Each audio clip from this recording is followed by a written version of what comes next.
안녕하세요. 빛함성 빛의 교회와 함께하는 성경 공부에 오신 빛의 성도님들. 오늘 화요일도 여러분들과 함께 성경을 공부하고 또 이 말씀을 마음에 잘 새겨보고 또 이 말씀대로 살고자 애쓸 수 있는 기회를 부여받게 되어서 참 감사하고 좋습니다. 우리 같이 기도하고 오늘 말씀 공부 시작하겠습니다. 하나님 참 감사합니다. 오늘도 하나님 말씀 앞에 겸손한 마음을 가지고 나올 수 있게 도와주시고 이 말씀에 우리가 함께 귀를 기울이게 하시니 참으로 감사를 드립니다.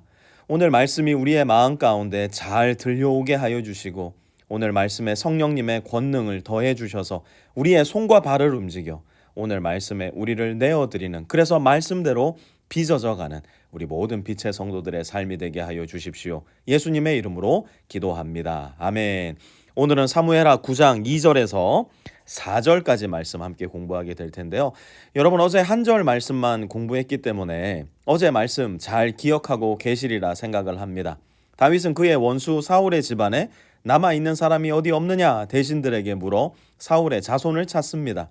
당연히 자기 원수의 자손을 찾으니까 살아남은 자가 하나라도 있으면 안 된다, 그를 찾아 죽여라 할 줄 알았는데 그게 아니라 그는 자기의 원수의 자손을 찾아서 그 사람에게 하나님의 헤세드, 하나님의 은혜와 인애를 베풀어 주라 명령을 하려고 합니다. 이제 오늘 본문은 바로 그 이야기의 뒤이은 말씀인데요. 2절 말씀부터 한번 시작을 해보겠습니다. 같이 한번 2절 말씀 읽어볼까요? 시작. 마침 사울의 집안에서 종노릇하는 시바라는 사람이 있어서 사람들이 그를 불러 다윗에게로 데려왔다. 왕이 그에게 내가 시바냐 하고 물으니 그러합니다 하고 그가 대답하였다. 오늘 말씀을 공부할 때는 이 발음에 상당히 주의를 기울이셔야 하는데요. 이 발음에 주의를 기울이지 않으면 성경 공부가 아니라 이상한 방향으로 흘러갈 수가 있기 때문에 그렇습니다. 다시 한번 2절 봐보세요. 마침 사울의 집안에서 종노릇하는 어떤 사람이 있었다고요? 시바라는 사람이 있어서 이 사람을 찾아 다윗에게로 데리고 옵니다. 그리고 다윗은 물어요. 네가 시바냐? 서로의 통성명을 끝낸 다윗은 이렇게 이어서 질문을 던지는데요. 3절 한번 볼까요? 왕이 물었다. 사울의 집안에 남은 사람이 어디 없느냐? 있으면 내가 하나님의 은총을 그에게 베풀어 주고 싶다. 그러자 시바가 왕에게 대답하였다. 요나단의 아들이 하나 남아 있습니다. 두 다리를 접니다. 사실 오늘 본문에 등장하는 이 발음을 주의해서 해야 되는 시바, 이 사람은 성품 자체가 그리 좋은 사람이 아니었어요. 나중에 가서 보면 이 시바는 자기의 주인을 배반하고 자기 주인의 등에 칼을 꼽는 사람이 되고 마는데요. 시바라는 사람 자체가 발음이 좀 이상한데요, 그죠? 조심해야 돼요. 이 시바라는 사람 자체가 이런 사람이었기 때문에 다윗이 사울의 집안에 남은 사람이 없느냐라고 물었을 때 그는 다윗의 질문 가운데 있는 의도를 제대로 파악하지 못했을 가능성이 대단히 높습니다. 아무리 잘해봐야 다윗이 이제 남아있는, 그래서 숨어있는 사울의 모든 자손들을 찾아내어서 죽이려 하는 줄 시바는 생각했을 거예요. 왜요? 그게 시바의 수준이었으니까요.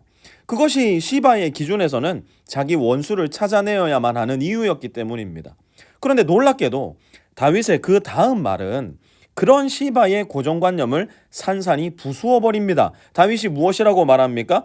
사울의 자손이 남아있으면 내가 하나님의 은총을, 하나님의 헤세드를, 그 크기와 기한과 너비에 있어서 제한이 없는 하나님의 사랑을 베풀어 주겠다 이야기를 들었을 때 이 시바의 머리는 어질어질했을 겁니다. 그의 상식으로는 도저히 이해되지 않는 이 다윗의 반응에 그는 다윗 앞에서 눈알을 빠르게 굴리면서 다윗의 마음을 파악하려 애를 쓰고 있었을 거예요. 그런데 도무지 다윗의 마음을 이해하지 못한 시바는 그만 이렇게 말합니다. 요나단의 아들이 하나 남아 있기는 한데 뭐라고 이야기를 합니까? 두 다리를 접니다. 여러분, 왜 시바가 요나단의 아들 이야기를 하면서 다른 모든 특징들을 다 내버려 두고, 예를 들자면 그는 요나단의 얼굴과 매우 닮아 있습니다. 그는 왕자의 기품을 갖춘 자입니다. 그의 풍채는 대단합니다. 이런 모든 특징들을 다 제쳐두고 딱 하나 이야기하는 게 뭐예요? 두 다리를 접니다. 왜 시바는 요나단의 아들 이야기를 하면서 다른 이야기 하나 하지 않고 두 다리를 저는 이야기, 이것만 꺼내어 들었던 것일까요? 지금 시바는 다윗에게 요나단의 하나 남은 아들에게는 왕의 헤세드, 왕의 은혜를 받을 자격이 없습니다라는 이야기를 하고 있는 거예요. 여러분, 이것이 우리가 살아가는 이 세상의 기준이고요. 이 세상의 상식이고요. 이 세상 사람들이 하는 계산법입니다. 나에게 잘못을 했으면 그 사람은 나에게 벌을 받아야 맞는 거예요. 그 사람이 나에게 자비와 친절을 받는다? 이것은 세상 상식과 계산으로는 도무지 이해할 수 없는 거예요. 나에게 죄를 지었으면 그 사람 나에게 그 죄를 하나도 남김없이 갚아야지. 오히려 사랑과 자비와 친절을 받을 수 있다? 이것은 도저히 계산이 되지 않는 이 세상의 방법이라는 겁니다. 그런데 다윗이 다를 수밖에 없었던 이유는 뭐라고 말씀드렸어요? 다윗은 이미 자기 자신이 이해할 수 없는, 받아들일 수도 없는, 계산되지 않는 하나님의 헤세드를 먼저 받은 사람이었기 때문이에요. 그래서 이제는 자기가 하나님으로부터 받은 이 헤세드를 자기가 받았기 때문에 나도 이젠 누군가에게 흘려보내야 되겠다. 그 대상이 사울의 자손이 되어야 되겠다 생각했던 겁니다. 4절도 한번 이어서 볼까요? 왕이 그에게 물었다. 그는 지금 어디에 있느냐? 시바가 왕에게 대답하였다. 그는 로드발에 있는 암미엘의 아들 마길의 집에서 삽니다. 우리에게는 이스라엘에 있는 지명의 이름이 그다지 마음에 와닿지 않을 수 있는데요. 성경의 저자가 굳이 이토록 자세하게 지명의 이름을 남겨둔 데에는 그만한 이유가 있습니다. 로드발이라는 지역은요, 쉽게 우리식으로 이야기하자면요, 달동네라는 의미를 가지고 있었어요. 왕의 자손이었는데 다윗과 생사를 함께 넘나든 요나단의 아들이었는데 그가 지금 어디에 살고 있었다고요? 로드발, 달동네에 살고 있었다는 겁니다. 이 말씀을 읽고 묵상하면서 저는 예수님께서 비유로 베풀어 주신 이 탕자의 이야기가 생각이 났어요.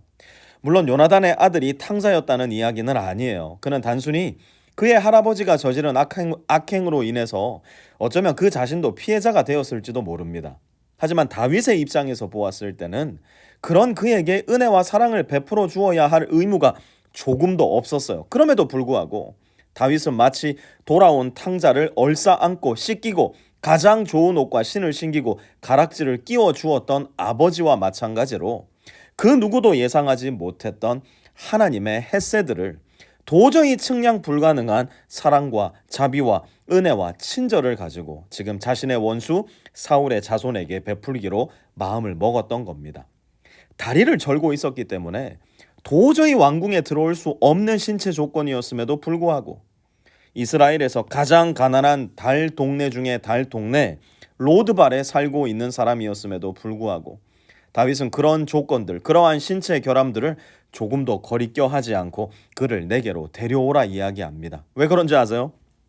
사실 다윗 자신이 바로 이 로드발, 아니 로드발보다도 더 못했던 달동네 중에 달동네, 냄새나고 춥고 산짐승들이 우글우글거리던 늘 목숨의 위협이 있었던 저 들판 한가운데 양떼들 사이에 살고 있었던 사람이었기 때문이에요.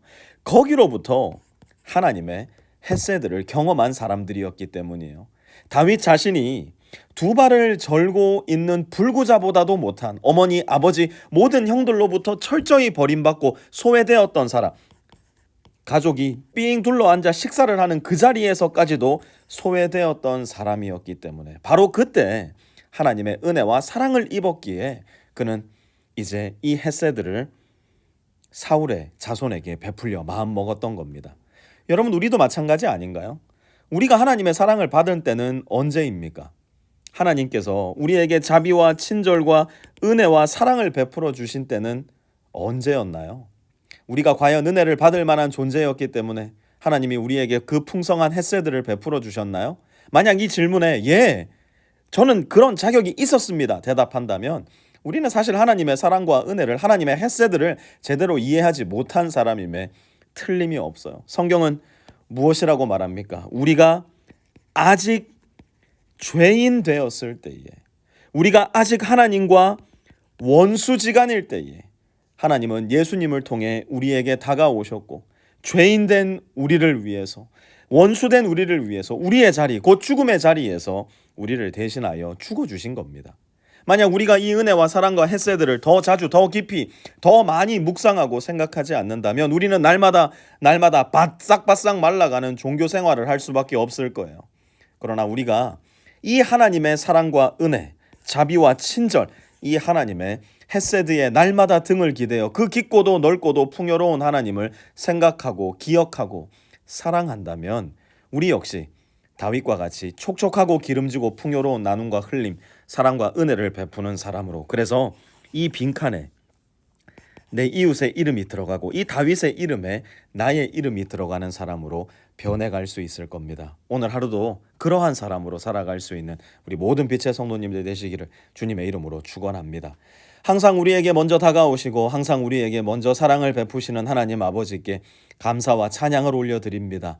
주님의 그 크고 깊으신 사랑을 우리 마음 가운데 잘 품고 기억하고 거기로부터 흘러나오는 사랑의 생수가 내 삶을 통해 흘러갈 수 있게 도와주십시오. 예수님의 이름으로 기도합니다. 아멘.